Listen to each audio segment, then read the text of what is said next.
You've been doing the right things: quiet time, prayer, Bible reading, church. You've shown up, you've been consistent, you haven't given up on the practice, even when the practice felt empty, and you are still talking to a wall. No sense of direction, no clarity, no moment where you felt like something was actually coming back.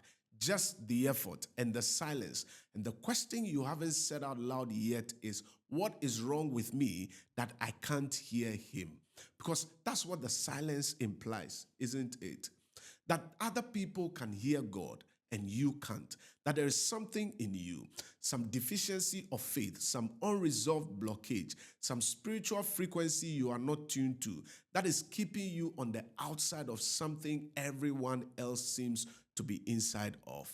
And you know what? Today, I want to show you what the Bible actually says about hearing God's voice and why the silence you are experiencing is almost certainly not what you think it is.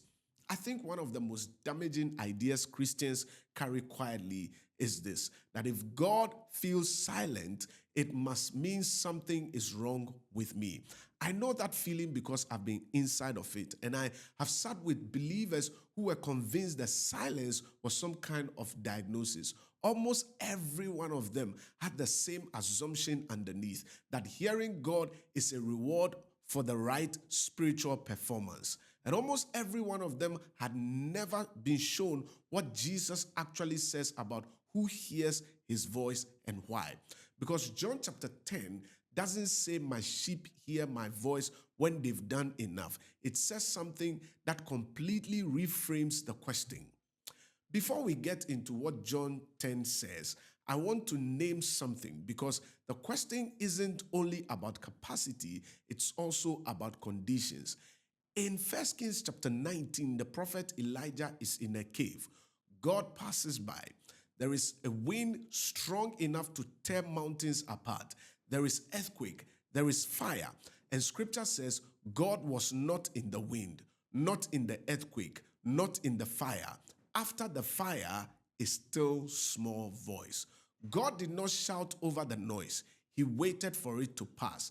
The noise in your life that competes with God's voice is rarely the obvious kind. It is almost never, I am too distracted by my phone. It goes deeper than that. The first kind of noise is unprocessed anxiety. A mind that is running continuously in the background. A mind that is rehearsing the worst case scenarios, replaying conversations, scanning for threats. Is a mind with a very little capacity for a whisper from the Lord. The second kind of noise is things left unbrought. Like, not the unconfessed sin in a guilt-inducing sense, but the weight of things you've been carrying without bringing them to God. The situation you've been managing instead of praying through it. The grief you've been functioning around instead of sitting with. The question you are afraid to bring because you don't trust the answer you are going to receive. Those things take up space that can't be quiet. The third kind of noise is the expectation of a frequency God isn't using. More of that later, but for now, if you are only listening for the dramatic, you will consistently miss the ordinary voice of God. God doesn't compete with your noise. He waits for it to settle. That is not absence. That is patience. Which brings us to the verse that changes the entire framing of this question. John chapter 10, verse 27. He says, my sheep hear my voice, and I know them, and they follow me. He says, my sheep hear my voice. Present tense, characteristic. Not my sheep will hear my voice once they've done enough. Not my sheep will hear my voice in proportion to their spiritual maturity. He says, my sheep will hear my voice. Hearing his voice is not a reward for performance. It is a description of relationship. And here is what that means for you and I today. If you belong to him, if this is genuinely your relationship, you already have the capacity to hear his voice. The question is not whether the connection exists. The question is what is competing with it. Now, I want you to understand what the sheep-shepherd relationship looked like in the first century because it reframes the word here. A shepherd in the first century Palestine didn't own a flock he visited occasionally. No, he lived with it. He let it out in the morning and brought it in at night. He spent every day in close physical proximity to the same animals. The sheep knew his voice not because he had a distinctive voice. They knew it because they had heard it every day in ordinary moments, not just in crisis ones. A stranger they would not follow, not because strangers couldn't speak, but because the voice was unfamiliar. The capacity to hear God's voice is built the same way, not through one dramatic encounter, no, through the daily, ordinary discipline of bringing yourself into proximity with Him and learning what His voice sounds like in Scripture, in conscience, in the quiet moment you haven't been given enough space to. And if you've been waiting for the burning bush, the unmistakable, impossible to miss, dramatic encounter, you may have been missing the voice that has been present in a much quieter register all along. And this is exactly the situation Samuel found himself in. And what happened next is one of the most honest accounts of learning to hear the voice of God in all of Scripture. Samuel is a young man serving in the temple under Eli the priest. The text tells us something important before the story begins. The word of the Lord was rare in those days, and there was no frequent vision. The culture around Samuel was not one where hearing God was normal or expected. And then one night, then the Lord called Samuel, and he said, "Here I am," and ran to Eli and said, "Here I am, for you have called me." But he said, "I did not call. Lie down again." So he went and lay down, and the Lord called again, "Samuel." And Samuel rose and went to Eli and said, "Here I am, for you called me." But he said, "I did not call you, my son. Lie down again." This happens 3 times. 3 times God calls. 3 times Samuel mistakes the voice of God to the voice of Eli. He is not rebuked for this. The text says, Samuel did not yet know the Lord, and the word of the Lord had not yet been revealed to him. Not knowing the voice is not the same as the voice being absent. Not recognizing it is not the same as being outside the relationship. And Eli, who finally understands what's happening, gives Samuel the posture. Go lie down, and if he calls you, you shall say, "Speak, Lord, for your servant hears." Speak, Lord, for your servant hears. Not speak, Lord, once I've sorted out my spiritual life. Not speak, Lord, once the noise has fully cleared. Speak, Lord, for your servant hears. Present posture, available now, willing to receive whatever register the voice arrives in. Someone needed someone to teach him that what he was hearing was God. That is not a failure of his faith. That is the honest beginning of a relationship with a voice he had never been taught to recognize. Someone didn't need a burning bush. He needed someone to teach him what voice he was already hearing. Most of us are in the same position, not needing a bigger signal from God, but needing to learn the register he's already using.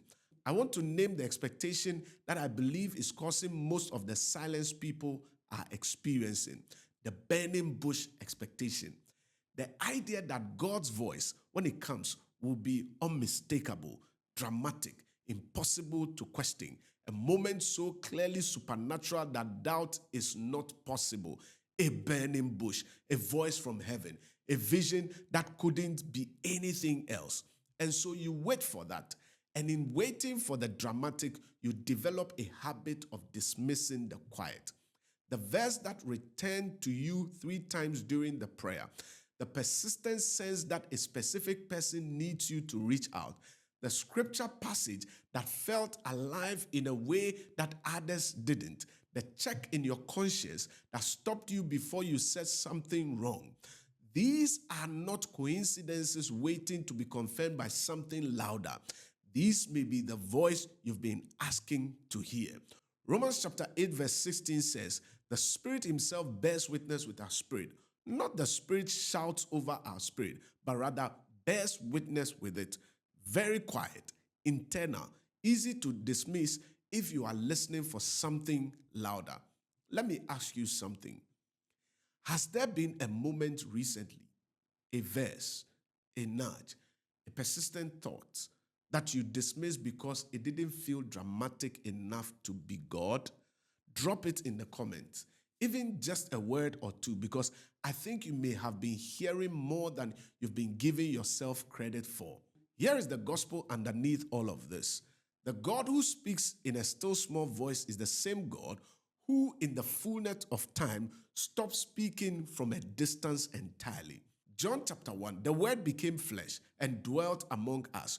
God did not send a louder message. He came in person. He walked the same route. He sat at the same tables. He spoke in the register of ordinary human conversation to ordinary human people.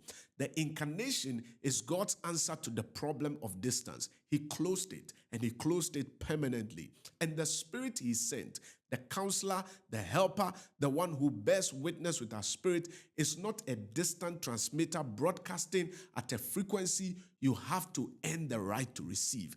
He is inside the relationship, present, accessible, speaking in the ordinary registers of Scripture, conscience, and the quiet that forms when that noise has finally settled. You are not outside the signal. You have not been cut off. You may simply be in the early stages of learning a voice that has been speaking to you for longer than you realize. And Eli's instruction to Samuel is still the right posture. Speak, Lord, for your servant hears. Not speak once I am worthy. Not speak in a way I can't question. Speak, I am here. I am listening. I am willing to receive whatever register you arrive in. So let me leave you with 4 things that are true about where you are right now. Number 1, the silence is not a verdict on your spiritual condition. Number 2, if you belong to him, you already have the capacity. John chapter 10 verse 27 tells us. Number 3, you may have been hearing him longer than you have been giving yourself credit for. And number 4, speak, Lord, for your servant hears. That posture is enough to start. Take Psalm 46 verse 10 with you this week. Be still and know that I am God. Not be still and feel him immediately. Not be still and the burning bush will appear. Be still and in the stillness know. The knowing comes before the dramatic. The stillness makes the whisper audible. You may not be failing to hear God. You may simply be learning to hear his voice for the first time. If this blessed you, drop a comment, share this video, like this video. Let's create a community of believers who learn to hear the voice of God. Catch you again in the next episode. I am Pastor Mawuli Chikata. Bye-bye.